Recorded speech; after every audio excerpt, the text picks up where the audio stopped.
पहिल्याच पावसात वसईची दयनीय अवस्था, नालेसफाईचा दावा ठरला फसवा।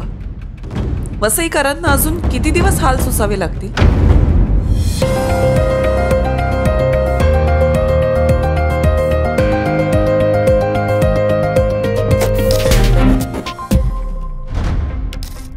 आपल्या गरजा वसईच्या व्हिडिओमध्ये यंदा वसई बुडणार का असं जे आपण भाकीत केलं होतं ते आज खरं ठरलं। वसईमध्ये पहिल्या पावसात जागोजागी पाणी भरलेलं दिसलं। आणखीन एक महत्त्वाची बातमी, पहिल्याच पावसामध्ये वसई विरारचा परिसर जलमय झालेला आहे। वसईच्या साईनगर, विश्वकर्मानगर, समतानगर, दिवानमान, माणिकपूर या सगळ्या परिसरामध्ये आज पाणी साचलेलं आहे। अनेक दुकानांमध्ये पाणी गेल्यानं नुकसान झालेलं आहे। पालिकेने केलेल्या नालेसफाईचा दावा फोल ठरलाय। महापालिकेचा नालेसफाईचा दावा हा फोल ठरलेला आहे। आपल्या वसईमध्ये एकूण 9 प्रभाग समिती आहेत आणि त्या प्रभाग समितीमधील इंजिनियर म्हणजेच अभियंता यांची ती जबाबदारी असते की आपापल्या प्रभागात कुठे कुठे पाणी भरतं ते तपासून बघणं, त्यावर वेळेतच योग्य उपाययोजना करणं, पण हे काम होताना दिसत नाही। आणखीन एक महत्त्वाची बातमी, पहिल्याच पावसामध्ये मुंबई अहमदाबाद महामार्ग हा खचलेला आहे।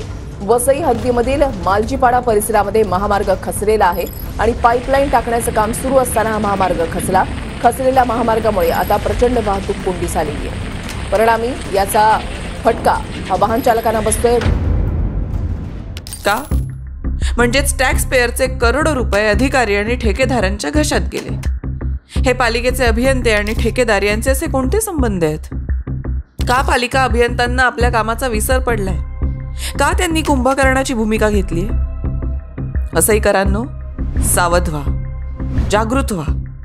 हे कुंभकर्ण आपल्या कुटुंबाचं जगणं दिवसेंदिवस कठीण करत आहेत। हवामान खात्याने यावेळेस जास्त पावसाचा इशारा दिलाय। 11 जून पर्यंत पालघर जिल्ह्याला हवामान खात्याकडून येलो अलर्ट।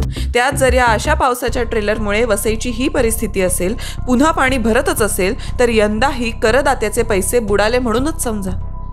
वसईच्या जनतेला यापुढे किती आणि काय काय सोसावं लागेल ते फक्त आणि फक्त वसईमधील अभियंत्यांमुळे, त्यांच्या निष्क्रिय कामांमुळे।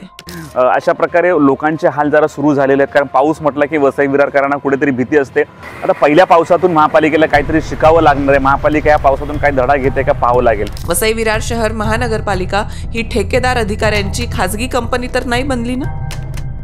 या सगळ्या गैरव्यवहाराचा गरजा वसई तीव्र निषेध करते आणि लवकरात लवकर जर सर्व अभियंत्यांवर पालिकेने योग्य ती कारवाई करावी, अन्यथा गरजा वसई एक तीव्र आंदोलनाचा इशारा देत आहे।